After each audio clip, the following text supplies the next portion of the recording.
Alam ng mga nakakain na ng industrial chili. Isang piraso lang ng sili na ito, kayang pumatay ng elepante sa anghang. Pero ako, sinadya kong itumba ang truck na puno ng industrial chili. Kaya naman dinumog ito ng mga taga-nayon para pagagawan.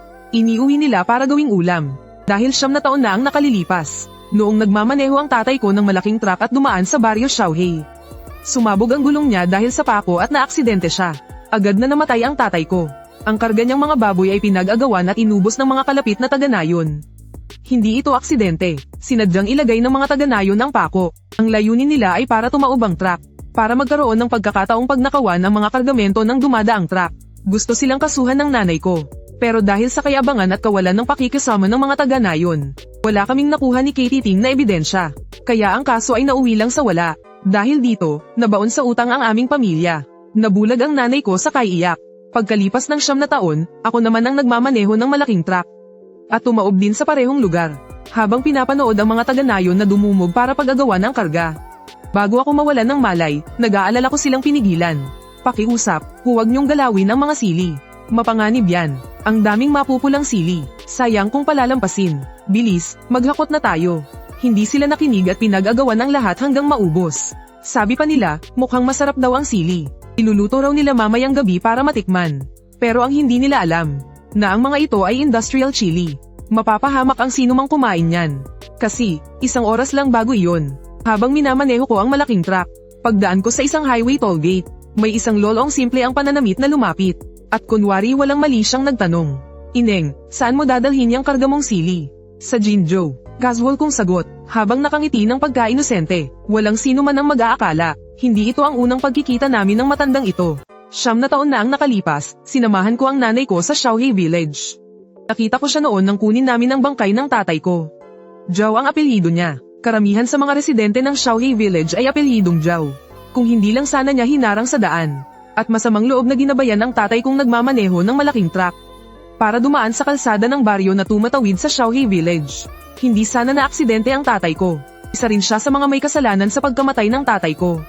Kung ganoon, lumabas ka na ng expressway at sumunod ka sa akin. May inaayos kasing malaking bahagi ng expressway sa unahan. Ay dadaan kita sa National Road, mas malapit doon. Nakatira ako sa Shizipo. Sakto, dadaanan ko lang din. Isabay mo na lang ako. Tiningnan ni Lolo Zhao ang truck sa likuran ko na punong-puno ng pulang sili. At lalo pang naging palakaibigan ng kanyang ngiti. Iniisip niya na mahilig sa maanghang ang mga taga rito. At sakto ang panahon ngayon para magbilad ng sili. Kapag dumaan ang truck na ito sa Xiaohei Village, basta't nakahanda na sila, siguradong hindi na nila hahayaang makaalis pa ang truck ko. Sa oras na iyon, makukuha na ng buong pamilya niya ang isang truck ng sili. Pwede nilang iluto para kainin, o gawing tuyong sili at itago sa kanilang imbakan. Pagkalipas ng ilang araw, kapag hamupa na ang usapan, pwede na nilang ilabas para ibenta. Basta't makakalamang sila ng hindi gumagastos. Kabisadong kabisado na niya ang buong proseso. Dahil siya ang inatasan ng nayon, para manghikayat ng mga malalaking truck na dumaan sa kanilang lugar. Propesyonal na siya sa panloloko ng mga truck driver. 12 taon na niyang ginagawa ito. Naging racket na niya ito para kumita ng dagdag na pera. Hindi na mabilang ang mga truck driver na nabiktima niya. Ang iba'y namatay, ang iba'y nasugatan. At marami rin ang nabaon sa utang at na-bankrupt dahil sa kanya. Nakita niyang isa lang akong batang babae na madaling lokohin. Kaya lalo pa siyang nagpursiging kumatok sa bintana ng truck ko. Sinisinyasan akong pasakayin siya, pero kung papunta sa Shizipo. Nakalagay sa mapa na dadaan ito sa Xiaohei Village. Huwag na lang siguro. Narinig ko na masama raw ang ugali ng mga taga roon. Mahilig daw silang maglagay ng pako sa kalsada para mabutas ang mga gulong. Tapos, pagkakaguluhan nila yung mga kargamento. Itong kargamento kong sili, hindi ito basta-basta. Mahalaga to. Ikinaway ko ang kamay ko sa takot. Habang hinihintay ang susunod niyang sasabihin. Itong kwento tungkol sa panloloko ng mga taga Xiaohei Village sa mga dumadaang driver. Masasabing alam na ng lahat. Ako na isang driver ng malaking truck dito sa probinsya. Kung hindi ko pa yan alam, abay hindi na yon normal. Pero si Lolo Zhao, hindi man lang natinag sa narinig niya. Sa halip, nagsinungaling pa siya ng harapan. Paninira lang yan ng ibang tao sa lugar natin. Yung mga taga Xiaohei Village na malapit lang dito. Lahat yan ay simple at mababait na tao. Kahit nga pumatay ng manok ay hindi marunong. Paano pa kaya sila mananakit ng tao? Gawa-gawa lang yan ng mga sakim na tao dito sa paligid. Takot kasing masira ng mga truck galing sa labas ang mga kalsada rito. Kaya tinatakot lang talaga nila kayong mga dayo. Huwag kang mag-alala. Isa pa, taga rito naman ako. Kahit na medyo barumbado ang mga taga Xiaohei Village, Pagbibigyan pa rin naman nila ako. Hindi ka nila papahirapan. Padilim na, may alaga akong malalaking gansa sa bahay. Ihatid mo na ako pauwi. Mamayang gabi, magkakatay ako ng isang gansa at ay lalaga ko. Para makakain ka ng maayos bago ka umalis. Noong kabataan niya, isa siyang kwentista sa mga tsaan. Matamis ang dila niyan. Magaling siyang manguto, pero nagsisinungaling siya. May bilang ako. Ngayong taon, may 11 malalaking truck na. Habang dumadaan sa Xiaohe Village, ay nabutas ng pako o matutulis na bato. O kaya naman ay mga basag na salamin ng gulong. Pagkatapos, tumatagilid sila o kaya'y nagpapadulas na lang dahil sumisingaw ang gulong. Ang mga sinuswerte, nakakalabas pa ng Xiaohe Village. Magpapa-vulcanize lang, ayos na. Pero yung mga minamalas, doon na mismo tumataob. Buhay man o patay ang tao. Siguradong hindi na maisasalba ang mga kargamento sa truck. Ang pinakahuling nangyari ay kalahating buwan na ang nakalipas. May isang malaking truck na may kargang mga bibe ang dumaan. Natusok ng pako ang 2 gulong nito sa kanan. Tumagilid ang truck sa isang palaisdaan. Nang matagpuan, hindi na humihinga ang driver. Ang mga manok at bibe sa sasakyan. Ipinagkaguluhan at inubos ng mga residenteng dumating. Nagkalat ang mga basura sa lugar. Ang tanging natira ay ang katawan ng driver at ang nagkalat na balahibo ng mga bibe. Walang tumawag ng pulis at walang nagtagal sa lugar. Nang dumating ang pamilya ng driver, halos himatayin na sila sa kaiiyak. Pero hinding-hindi inakala ng mga residenteng iyon na ang nabangga nila ngayon ay isang matinding kalaban. Ang anak ng driver ng truck na iyon ay isang taong delikado. Hinanap niya ako, kasama ang pamilya ng isa pang biktima, ng mga taga-nayon ng Xiaohe. Kaya isang plano na hindi labag sa batas. At para na rin makapaghiganti ay nabuo. At ako ay isa lamang bahagi ng planong iyon. Ang papel ko ay paynan sila para mahulog sa bitag. Dahil napakabait nyo naman pala, Lolo. Halika na, sumakay na po kayo. Pagkasabi ko nyon ay binuksan ko ang pinto ng passenger seat. Pinanood ko si Lolo Zhao. Habang sanay na sanay siyang umakyat sa sasakyan ko. Mukha lang normal ang pagkilos niya pagsakay. Pero para sa akin, para siyang isang demonyo, na umaahon mula sa impyerno. 9 na taon na ang nakalipas, ginamit din niya ang ganitong mapagpanggap at palakaibigang mukha, para lokohin ang tatay ko na pagbuksan siya ng pinto at isakay, di ba? Napangisi ako nang maisip ko yun. Madali para sa kanya ang sumakay. Pero ang pagbaba, ay, oo nga pala. Ineng, anong klaseng sili itong dala mo? Mukhang mamahalin ang pagkakabalot. Hindi ko rin po sigurado. Baka bagong klase po ito. Basta ang sabi ng may-ari, medyo mahal daw itong mga sili na to. Para hindi ako maging alerto, daldal ng daldal si Uncle Zhao sa buong biyahe. Nagkunwari akong medyo naguguluhan. Pero sa totoo lang, nagkakamali siya. Yung packaging, matigas at makapal. Pero hindi ibig sabihin na maganda ito. Ang ibig sabihin lang nito, delikado ang laman. Kailangang selyadong selyado. Kasi itong capsaicin na to, 20 beses na mas maanghang pa sa normal na sili. Kadalasan, hindi ito kinakain. Ginagamit itong pamatay peste, pan-coating sa mga cable, at sa paggawa ng tear gas. Sobrang tindi ng epekto nito. Ito rin ang dahilan kung bakit pinili kong i-deliver to. Hindi ito masyadong pinansin ni Uncle Zhao. Ang nasa isip niya lang, kapag tumaob na ang truck, ay kung paano ibebenta ang mga kargamento. Mas maganda kung mahal, para may benta sa magandang presyo. Hahaha. Hindi niya talaga napansin na may ilang linya ng malalaking letra na naka-spray paint sa truck. Nakasulat doon, delikadong kargamento. Hindi ako umimik at nag-focus lang sa pagmamaneho. Dahil pagkalagpas sa provincial road na to, nandoon na yung daan sa baryo kung saan si Papa, 9 na taon na ang nakalipas. Ay naaksidente, ang mga iyak at sigaw ni Mama. Ang itsura ni Papa na nakahandusay sa sarili niyang dugo. Ang truck na tumaob sa kanal. Lahat ng yun, para bang mga bangungot, na paulit-ulit sa isip ko sa loob ng maraming taon. Kaya naman pagtapak na pagtapak ko sa daan na yun. Hindi ko mapigil ang manginig ang mga kamay ko. Hindi dahil sa takot, kundi sa excitement. Takot na baka maulit ang nangyari noon. At takot din na baka hindi naglagay ng pako ang mga taga-baryo. At masayang lang ang lahat ng pagod ko. Kung walang mangyari mamaya, ibig sabihin, swerte sila. Ihahatid ko na lang ng maayos ang kargamento sa may-ari. At ang paghihiganti, pag-iisipan ko na lang sa ibang araw. Siguro pagkatapos ng 6 na buwan, o baka 2 o 3 taon. O baka habang buhay na lang. Hindi na ako magkakaroon ng magandang pagkakataon para maghiganti. Dahil nabalitaan ko na noon, ang mga kasama sa pagnanakaw sa truck ng tatay ko. Yung mga taga-nayon na kumuha ng matatabang baboy. May 2 nang nagbabalak, na sumama sa kanilang mga anak para manirahan sa ibang lugar. Kung gugustuhin ko pang maghiganti sa hinaharap, hindi na kompleto ang mga kaaway ko. Pero hindi ako binaygo ni Lolo Zhao. Noong 800 metro na lang ang layo namin sa nayon ng Xiaohe. Bigla siyang nagmungkahi na bumaba ng sasakyan. Ineng, biglang sumakit ang tiyan ko. Gusto kong gumamit ng banyo. Ibaba mo na lang ako rito. Naghahanap siya ng pagkakataong makababa. dahil ilang minuto na ang nakalipas. Nakapagpadala na siya ng mensahe sa cellphone sa mga taga-nayon na magkakalat ng pako sa daan sa unahan. Hindi na siya nang ahas na magpatuloy pa. Natatakot siyang madamay kapag tumaob ang sasakyan. Lolo, tiis-tiis lang po muna kayo. May 20 minuto pa ang biyahe mula rito papuntang Shizipo. Kung maglalakad po kayo ng mag-isa, baka gabihin na kayo sa pag-uwi. Saka isa pa, gusto ko pang matikman yung malaking gansa ninyo. Sabi ko habang nakangiti, walang-wala akong balak na pababain siya. At inapakan ko ang silinyador at nagsimulang bumilis. Gusto mo akong saktan? Kung ganoon, manatili ka para maging panangga ko. Ayos lang. Sa aming mga Bia Hero, ano pa ba ang hindi namin nakikita? Mayroong pansamantalang inidoro sa ilalim ng upuan mo. Malinis iyan. Gamitin mo na, hindi ako titingin. Sinagot ko ang bawat galaw niya. 9 na taon na ang nakalipas, ito rin ang palusot na ginamit niya. Para ligtas na makababa sa truck ng tatay ko. Ang mukhang ito na nasa harapan ko. Habang tumatagal kong tinititigan, lalo lang siyang nagiging kasuklam-suklam. 9 na taon na ang nakalipas. Siya mismo ang nagtulak sa tatay ko. Isang estranghero, papunta sa impyerno. Dahil lang puno ng matatabang baboy ang truck ng tatay ko. Pagkatapos ng insidente, ni hindi man lang siya nakonsensya. Noong sinamahan ko si mama para ayusin ang mga naiwan niya, walang hiya pa niyang sinabi na ang tatay ko raw ang hindi marunong magmaneho. Sinabihan ko raw siyang bilisan ang takbo. Hindi raw siya nakinig sa akin. Kung hindi, ligtas na raw sana kaming nakalampas sa Xiaohe Village. Pero ayon sa investigasyon ng mga pulis, kung nakinig ang tatay ko sa kanya, mas malala pa sana ang naging kamatayan niya noong sumabog ang gulong.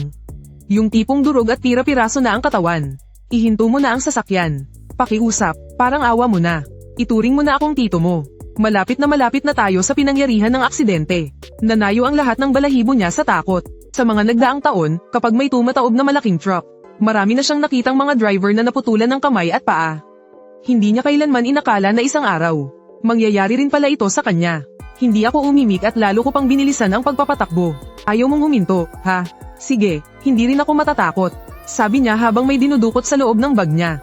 Isang maliit na martilyo na matagal na niyang inihanda at ipinukpok sa bintana ng sasakyan ko. Itong gamit na ito ay para talaga sa pagbasag ng bintana para makatakas. Walang tigil niyang pinukpok ang salamin sa bintana ng passenger seat. Ilang beses niyang pinalo ng malakas. Pero ang salamin ay parang bakal sa tigas. Hindi man lang natinag. Kahit isang lamet, wala. Paanong nangyari to? Double layer laminated tempered glass kasi yan. Pinakabit ko lang yan noong nakaraang buwan. Sobrang tibay niyan. Bakit ka ba nagwawala riyan? Umupo ka lang dyan ng maayos. Malapit na tayo sa Shizi Slope. Sa madaling salita, huwag mo nang sayangin ang pagod mo. Matakot ka, kabahan ka, lahat ng pinagdaanan ng tatay ko noon. Dapat mo ring maranasan lahat. Yung pakiramdam na ayaw mo nang mabuhay. Yung pakiramdam na pinapanood mo lang ang sarili mong sumasalubong sa kamatayan. Ineng, huwag ka nang magpatuloy sa pagmamaneho.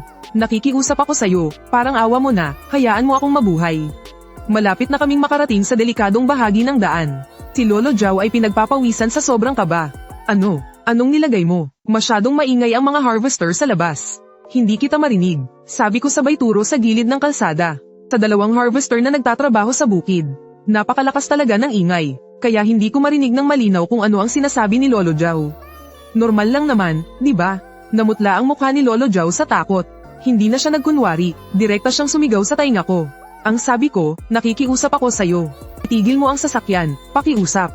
Itigil mo na, ayokong mamatay. Bakit kailangang huminto? Tanong ko sa kanya habang nililingon siya. Kasabay nito, binagalan ko ang takbo. Ayoko pang sumama sa kanila sa hukay. Dahil may inutusan akong gumawa ng patibong sa daan. Naglagay ako ng mga pako na kayang bumuutes ng gulong para tumaob ang sasakyan. Sa puntong ito, hindi na niya itinago at sinabi na ang lahat. Dahil ito na ang huli niyang pagkakataon. Sa mga sandaling iyon, ang mga pakong bakal na natatakpan ng abo ng damo ay 10 metro na lang ang layo. Bakit ngayon mo lang sinabi? Huli na ang lahat, sabi ko habang hinihigpitan ng hawak sa manibela. Nangaapakan ko na sana ang preno. Sinadya kong bagalan ang aking kilos. Sa loob lang ng 1 segundo. Dahil sa inertia, ang mga gulong sa kanang bahagi ng truck na natatakpan ng abo ng damo sa unahan ay sunod-sunod na tinusok ng matutulis na malalaking pako. Mabilis itong nabutas para masigurong tataob ang truck. Kadalasan, ang mga gulong lang sa isang panig ang binubutas nila. Sa tatay ko, ang mga gulong sa kaliwa ang binutas. Sa pagkakataong ito, sa kanan naman. At ang passenger seat ay nasa kanang bahagi. Sunod-sunod na malalakas na putok. Tunog iyon ng sunod-sunod na pagsabog ng gulong. Pagkatapos, bigla na lang nagsimulang tumagilid pa kanan ang truck. Kahit anong gawin kong kabig sa manibela at apak sa preno, walang epekto. Matapos dumulas ng kaunti ang truck, Dir-diretso itong bumangga sa isang hilera ng mga abandonadong kulungan ng baboy sa gilid ng kalsada. Pabilis na nabutas ng malaki ang kulungan. Agad na naiupi ang unahan ng truck, at saka tumaob ang truck, na nagdulot ng makapal na alikabok. Buti na lang at nakasuot ako ng crash vest, kaya hindi ako gaanong nasaktan. Saglit na nanlabo ang paningin ko. Pilit kong idinilat ang aking mga mata para tingnan si Lolo Jow. Si Lolo Jow na nakaupo sa passenger seat ay dahil sa biglaang paghinto. Naipit siya sa naiuping unahan ng sasakyan. Hindi siya makagalaw. Basag ang windshield sa harap. Tumalsik sa loob ang mga pulang laryo mula sa kulungan ng baboy. At tumama sa kanyang ulo. Ngayon, puno ng dugo ang kanyang mukha. Napakasama ng kanyang itsura. Tulungan mo ako. Tumawag ka ng tulong. Bilis. Tulungan mo ako. Nakikiusap ako sa'yo. Iyon ang sinasabi ni Lolo Jow. Pero hawak-hawak niya mismo ang kanyang cellphone. Pero hindi siya tumawag agad sa pulis. Dahil may mas importante siyang kailangang gawin. Halimbawa, ang burahin ang nasa cellphone niyang. Mensahe para sa mga taga-baryo na naglagay ng pako. Kung saan niya sila binigyan ng babala. Kaso, natabunan ng dugo ang kanyang mukha. Kumurap-kurap siya, pero hindi niya talaga maaninag. Kung nasaan ang delete button sa kanyang cellphone. Tatawag na ako. Lolo, ayos ka lang ba? Tingnan ko kung saan ka nasugatan. Sabi ko, habang nagpapanggap na nag-aalala at kinakapa kung nasaan siya. At saka ko kunwaring aksidenteng natabig ang cellphone sa kamay niya. Kailangan kong itago ang ebidensyang ito. Yung cellphone ko, binuksan ko ang hindi nasirang bintana sa gilid ko para humingi ng tulong sa labas. Tulungan niyo kami, pakitawag po ang pulis, bilis. Ngunit ang grupo ng mga taga-baryo na tumatakbo papunta sa amin. Lalo na si Aling Chen na namunguna sa kanila, nang marinig ang paghingi ko ng tulong. Hindi lang sa hindi siya lumapit para sagipin ako, kundi bigla pa niyang inagaw ang cellphone ko mula sa bintana ng sasakyan. Ay dalang malas to, pagkaagaw ni Aling Chen sa cellphone ko. Agad niya itong itinapon sa malayo. Dahil kung makakatawag ako kaagad sa mga pulis, paano pa nila pagkakaguluhan ang mga kargamento sa sasakyan ko? Ang gaganda pa naman at mukhang maswerte ng mga pulang sili. At saka, sinabi raw ng asawa niya sa text, na dekalidad daw ang mga sili ngayon. Pwede raw itong may benta sa malaking halaga. Aling, tulungan niyo po ako, pati na rin siya. Itinuro ko ang mukha niyang puno ng dugo. Si Mang Jow na hirap ng huminga. Halatang malubha ang tama niya. Kasama mo siya, di ba? Ordinaryong tao lang ako. Hintayin nyo na lang na dumating ang pulis at ambulansya para sagipin kayo. Pagkasabi nun ni Aling Chen, wala na siyang pakialam kung mabubuhay kami o mamamatay. Sumigaw siya sa ibang mga taga-baryo na magmadali, at buhati ng mga sakong sili na maayos ang pagkakabalot. Habang isinisigaw niya, yayaman na tayo, yayaman na naman tayo. Pagkatapos nito, lahat tayo ay makakapagpatayo na ng 3 palapag na bahay. Ang buhay naming mga dayo, sa mga mata niya, ay katumbas lang ng mga bahay na malapit ng itayo. Katumbas ng kayaman ng abot kamay na nila. Kaya pala ganito sila kabaliw. Pero ang naipit sa loob ng sasakyan, ay hindi lang akong isang dayo, kundi pati na rin ang asawa niya. Nahihilo ako at mahigpit na nakakabit sa seatbelt. Wala na akong lakas para buksan ang pinto. Mahina kong naririnig ang dumaraming yabag na papalapit. Palabo ang paningin ko, pero nakakakita ako ng maraming anino na papalapit. Ang ilan ay may bitbit na malalaking sako. Ang iba naman ay may mga pusang balagwit na may malalaking basket. Handa ang lahat sa kanilang pagdating. Pero hindi para iligtas ako. Walang may pakialam sa kalagayan ko bilang tsuper. Pinulot nila ang mga buong sako ng sili na nagkalat sa lupa. Pinasan ng mga mas bata at umalis agad. Ang mga matatanda naman ay pilit na hinayla ang mga ito. Inaladkad nila ang 2 sako ng sili papunta sa di kalayuan. Sa di kalayuan, may ilang tricycle na nakaparada. Naghihintay na kargahan ng mga sako. Halatang halata na isang grupo sila kung kumilos. Sanay at mabilis ang kanilang mga galaw. Huwag niyong kunin. Hindi makakain yang mga sili na yan. Ibalik niyo sa akin. Buong lakas akong sumisigaw mula sa loob ng sasakyan. Paulit-ulit akong sumigaw, pero walang sumasagot. Kinuha ko na to. Sa akin na to. Naaksidente ka na nga. Manahimik ka na lang dyan at maghintay ng tulong. Pagkatapos ay kinalagad niya ang isang malaking sako ng sili at mabilis na umalis. Ginamit ko ang huling lakas ko para sumigaw. May lason ng mga sili na yan, hindi yan pwedeng kainin. Totoo, maniwala kayo sa akin. Ha, namumulot lang naman kami ng ilang sili mo. Nagawa mo pang magsinungaling na may lason ang mga sili. Paanong magkakaroon ng lason ang sili? Anong tingin mo sa amin, tanga? Nang makitang napulot na ang lahat ng malalaking supot ng sili, sinimulan niyang pulutin ang mga nagkalat na sili sa lupa. Habang papalapit siya sa mga sili, bigla siyang nahirapang imulat ang kanyang mga mata. Ang tapang ng sili na to. Gusto ko to. Kumurap-kurap siya. Pilit na tinitiis ang hapdi. Namulot siya ng maraming sili at inilagay sa kanyang malaking bulsa. Nang makita ito ng iba, ginaya rin nila siya. Hindi ko na sila sinubukang pigilan. Dahil sa hilo at sama ng pakiramdam, hindi ako tumigil sa pagduwal. Hindi ko na malayan na nawalan na pala ako ng malay. Ang unang yugto ng misyon ko ay natapos na. Ngayon, bahala na si Kuya Shu. Si Kuya Shu, nakilala rin bilang si Shu Dafu. Siya ay isang ulilang lubos. Nabuhay siya sa tulong ng kanyang tiyuhin hanggang sa edad na 15. 8 taon na ang nakalipas. Naaksidente ang kanyang tiyuhin nang tumaob ang minamaneho nitong malaking truck habang dumadaan sa nayon ng Xiaohei. Ang buong kargamento ng truck ay dinumog at ninakaw. At ang tiyuhin niya ay naging parang gulay. Nang lumaki si Kuya Shu, nanumpa siyang ipaghihiganti ang kanyang tiyuhin. Kaya naman nagsumikap siyang mag-aral hanggang sa makapasok sa universidad.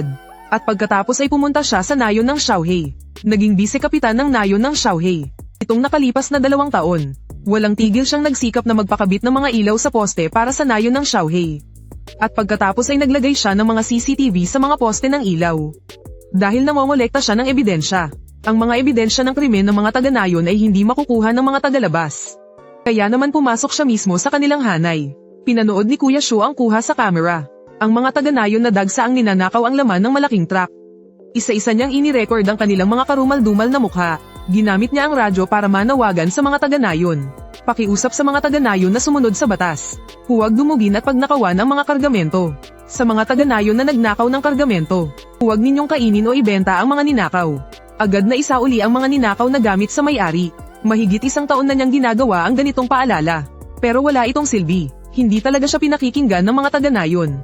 Kung hindi na sana ako pa ang kailangang kumilos. Habang pinapanood ang video sa CCTV, sunod-sunod na hinayla ng mga taga-nayon ang mga sili pabalik sa kani-kanilang mga bahay.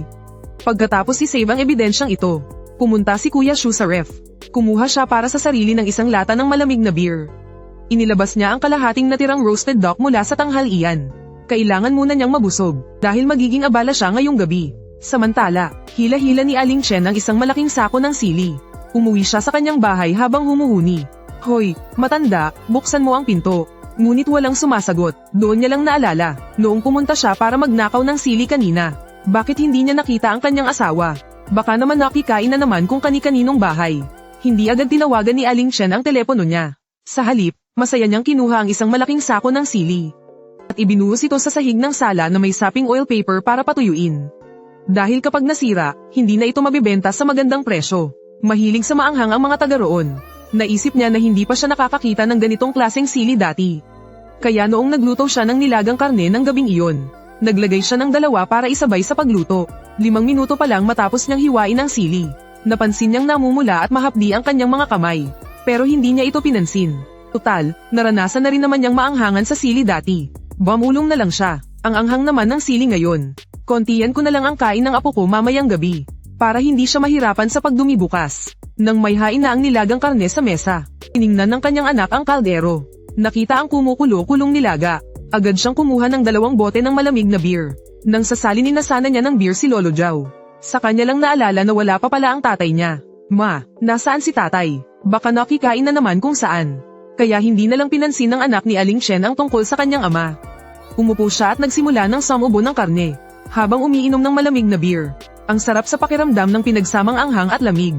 Hindi pa man nakakaupo ang iba sa mesa. Nakaubos na siya ng halos kalahating mangkok. Habang kumakain, palakas ng palakas ang anghang na nararamdaman niya. Noong una, pinagpapawisan lang siya ng husto. Kalaunan, pakiramdam niya ay sumasakit ang ulo niya na parang tinutukan ng makamandag na ahas. Sa wakas, naramdaman niyang may mali. Ma, anong klaseng sili ang ginamit mo ngayon? Bakit sobrang anghang? Itinuro ni Aling Chen ang sala, kung saan nakabilad ang mga sili at sinabing, may tumaob na namang malaking truck kanina. Lahat yan ay mga nasamsam ng tatay mo. Astig ang anghang ngayon, no? Nakapag-aral sa kolehiyo ang anak ni Aling Chen. At sa isang universidad ng agrikultura pa siya nag-aral. Pagpasok sa sala, halos himatayin siya sa gulat. Nay, siling pang industriya po ito. Dali, dalhin niyo ako para magpalinis ng sikmura. Kapag nahuli, ikamamatay ito. Hindi inakala ni Aling Chen na ganito ito kalala. Agad niyang hinubad ang kanyang apron. Pinaiwan niya ang kanyang manugang para alagaan ang maliit nilang apo. Siya na mismo ang lumabas para humanap ng sasakyan. Para madala agad ang anak sa malaking ospital sa syudad. Nagmamadali siyang tumakbo sa bahay ng kapitbahay nilang si Mang Zhao. Mang Zhao, nasa bahay ba si Fasheng? Nalasan ang anak ko sa siling pang industriya. Dali, tawagin mo na si Fasheng para ihatid siya sa ospital gamit ang kotse. Nang bigla siyang pumasok, kumakain noon ang 7 miyembro ng pamilya ni Mang Zhao. Ang kinakain nila ay ginisang karne na may sili at tinapay. Nang marinig ito, itinuro ni Mang Zhao ang plato ng ulam sa kanilang mesa. Itong sinasabi mong siling pang industriya, hindi kaya ito yon? Doon lang napansin ni Aling Chen, na hindi lang pala pinagpapawisan ng gusto ang buong pamilya ni Mang Zhao, kundi namamaga na rin sa anghang ang kanilang mga labi. Mabilis siyang tumango, biglang bumalat ang takot sa kanyang puso.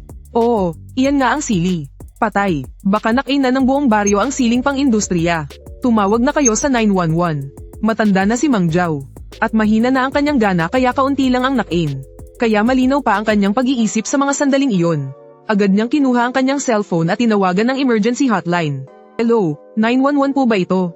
Aksidente pong nakakain ang buong baryo namin ng siling pang-industriya. Baka po nalasan na kaming lahat. Subalit, hindi agad makakarating ang tulong mula sa 911. Ang mga tao sa baryo, para payagan ang mga kapwa residente, na sa bawat pagkakataon ay nakawan hanggang maubos ang laman ng mga tumaob na truck, ay sadyang naglalagay ng mga harang bago pa man dumating ang ambulansya at pulis. Nagkakalat sila ng maraming durog na bato at buhangin sa daan, pati na rin ng mga tuyong sanga ng puno. Ginagawa nila ito para maantala ang pagdating ng mga sasakyang panaklolo. At ngayon, sa kanila naman bumalik ang kanilang masamang ginawa. Ito na ang karma. Nang gabing iyon, nagkagulo ang buong baryo ng Xiaohe. Puro iyakan at daing ang maririnig. Mahigit 10 ambulansya ang dumating. Parami-rami ring sasakyan ng pulis ang dumating.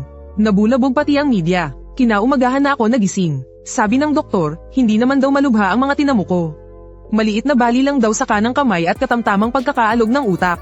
Pagpahinga lang daw ng mabuti at gagaling din ako. Pero si Lolo Zhao na nakaupo sa passenger seat ay hindi sinwerte. Durog ang buto sa parehong binti niya. Nagkaroon ng pagdurugo sa utak. Huli na nang isinugod siya. Nalagutan na siya ng hininga habang nasa daan. Samantala, ang mga taga Xiaohe Village, pagkatapos kumain ng mga industrial chili, ang mga mild ang kaso ay sumakit ang tiyan, nagsuka, at nagtae. Ang mga malulubha naman ay nagkaroon ng pagdurugo sa sikmura, pananakit ng ulo, at kumbulsyon.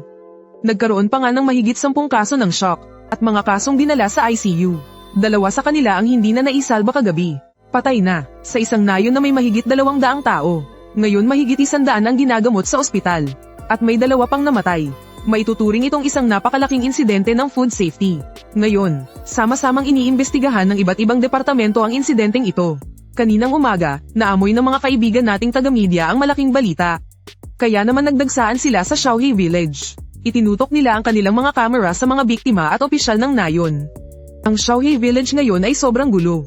May mga naglalamay, ang iba naman ay abala sa pagsira ng mga ebidensya ng pagnanakaw nila sa mga dumadaang truck.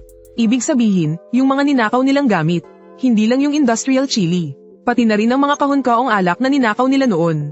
Yung mga gansa mula sa ibang lugar na kinulong sa babuyan.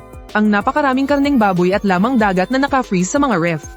Ewan kung sinong matalino, ang naghalo ng industrial chili at alak, at sinunog ito, bigla tuloy ang buong nayon, ay napuno ng matapang at masangsang na amoy ng sili. At dahil mataas ang alcohol content ng imported na alak, palakas pa ang hangin noong araw na iyon. Mabilis na tumaas ang dila ng apoy. Gumapang ito sa mga baging ng ubas sa pader papunta sa bahay ng kapitbahay. Nagkataon namang may bagong gawang biogas digester sa kapitbahay. Kaya naman, bigla itong sumabog. Tuluyang sumabog ang bahay ng kapitbahay. Mas lalong kumalat ang apoy. Mga 5 hanggang 6 na bahay ang natupok bago ito napula. Habang pinapanood ko ang live broadcast mula sa reporter sa cellphone ko, halos matawa na ako ng malakas. Talagang tinutulungan ako ng tadhana. Sa pagkakataong ito, mukhang hindi na nila may tatago ang kanilang mga sikreto. Kumatok si Xiaoli sa pinto, at pumasok kasama ang isa pa niyang katrabaho. At ako na may matagal ng handa. Sa harap ng pagtatanong ng mga pulis, itinulak ni Xiaoli ang salamin sa kanyang ilong at sinabing, ayon sa aming investigasyon, hindi mo dapat daraanan ang rutang ito. Bakit bigla mong pinili ang rutang ito noong nangyari ang insidente? Sinadya mo ba ito? Dahil po doon sa matandang lalaki. Yung matandang lalaki po na nakaupo sa passenger seat. Sabi niya po, traffic daw sa highway. Mas mabilis daw kung dito ako dadaan. At may hahatid ko na rin daw siya pauwi. Teka po, nahanap niyo na po ba ang cellphone ko? Nag-iingat po kasi akong tao. Natatakot po akong maloko. Kaya pagkasakay po nung matanda, binuksan ko po agad ang video recorder ng cellphone ko. Nandoon po ang buong pangyayari. Tumango si Xiaoli. Nahanap na namin ang cellphone na sinasabi mo. Medyo nasira ito at nabasa. Kasalukuyang ni-recover ng technical department ang data sa loob nito. Siguradong magkakaroon na ng resulta mamaya. Nakahinga ako ng maluwag. Ang lahat ng ebidensya doon ay pabor sa akin. Pagkatapos ay may naalala akong isa pang bagay. Nahanap niyo po ba ang cellphone ng matanda? Nang binalikan ko po kasi ang mga pangyayari. Itong matandang ito, mula noong sumakay siya, ay panay ang kalikot sa cellphone niya. Para siyang may tinitimbrehan. Tumango ang isa pang tiyuhin. Ito ang susi sa kaso. Sa cellphone ng matanda, natagpuan nila pagkatapos ng insidente. Ang mga usapang hindi niya nagawang burahin. Kasama sa nilalaman ang pagbubunyag niya sa iba ng plate number ng sasakyan ko. Kung anong oras dadaan ang sasakyan ko sa Xiaohe Village. At ang pag-uutos sa iba kung paano magkakalat ng mga pako. At kung saang bahagi ng kalsada ito ikakalat. Kaya naman, hindi ito isang aksidente, kundi isang sinadyang pagbangga. Ang mas ikinagulat pa nila. Hindi na pala ito ang unang beses na gumawa ng krimen ang matanda. Ang technical department, matapos ay recover ng buo ang data sa cellphone ng matanda, nalaman na hindi lang kasama sa isang grupo ang matanda, kundi paulit-ulit na rin siyang gumawa ng krimen. Marami ng driver ng malalaking truck ang napatay nila. Napakarami rin ng mga sospek na sangkot sa kaso. Nakakagimbal ang katotohanan sa likod ng kaso. Sa tingin ko, marami na silang nakalap na ebidensya. Kung ganoon, kailangan ko pa bang managot sa pagkamatay ng matanda? Hanggat mapapatunayan na si Matandang Zhao ang utak ng aksidenteng ito, hindi mo kailangang managot sa pagkamatay niya. Siya ang may kagagawan nito sa sarili niya. Pero ngayon, maraming taga-nayon ang kumain ng sili na pang-industriya. Ikaw, bilang tagapagdala, ay may responsibilidad na magbantay. Ang bahaging ito ng responsibilidad ay kailangan pang pag-aralan ng mabuti. Maaaring napakalaki ng halaga ng bayad pinsala. Tumango ako na may kalungkutan sa mukha. Pinagsabihan ko na sila na huwag kunin ang mga iyon. Pero pinilit pa rin nilang kunin para kainin. Minalas lang talaga ako. Nakatagpo pa ako ng ganitong klaseng mga tao. Agad na nakuha ni Xiaoli ang punto sa mga sinabi ko. Sinabi mong sinubukan mo silang pigilan. Oo, bago ako mawalan ng malay. Ilang beses ko silang sinabihan na mapanganib ang mga sili. Na may lason ito, pero hindi sila nakinig.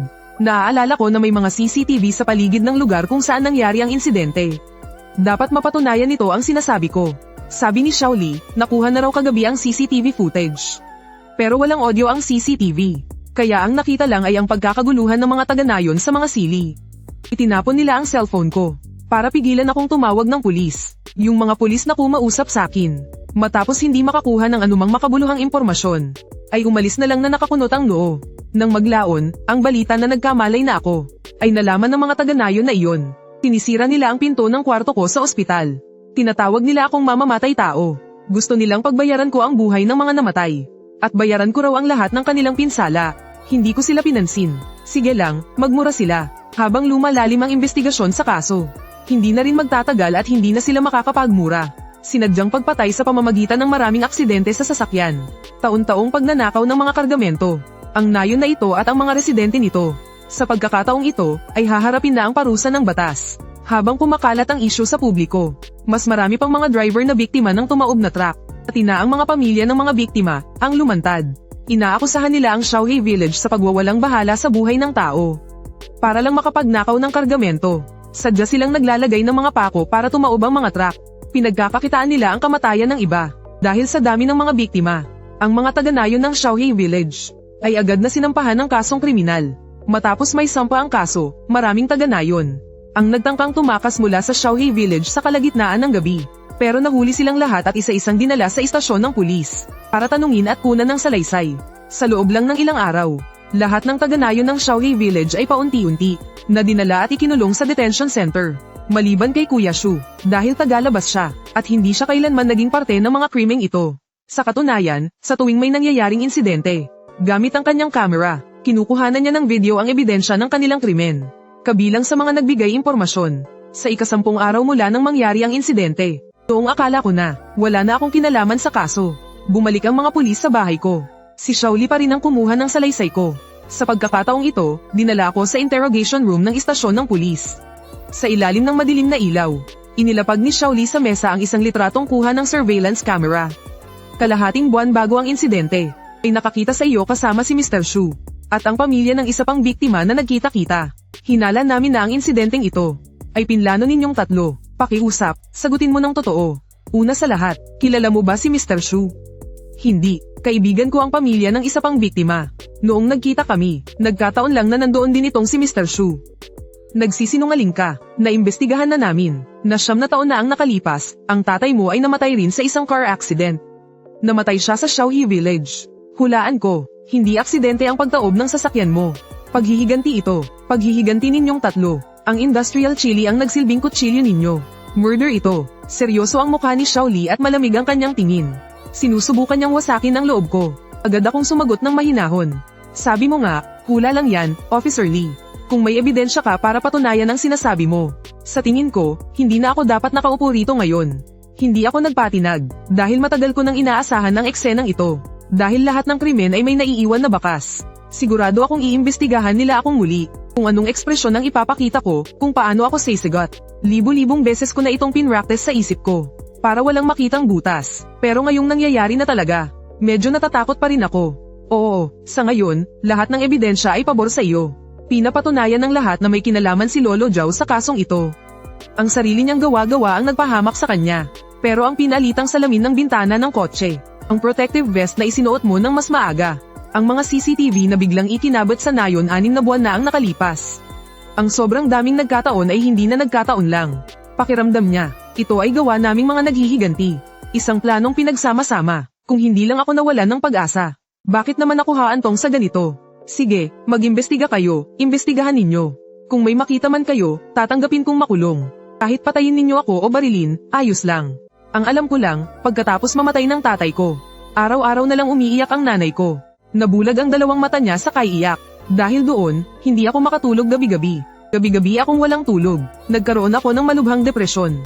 Pagkatapos ng insidente, bigla na akong nakakatulog.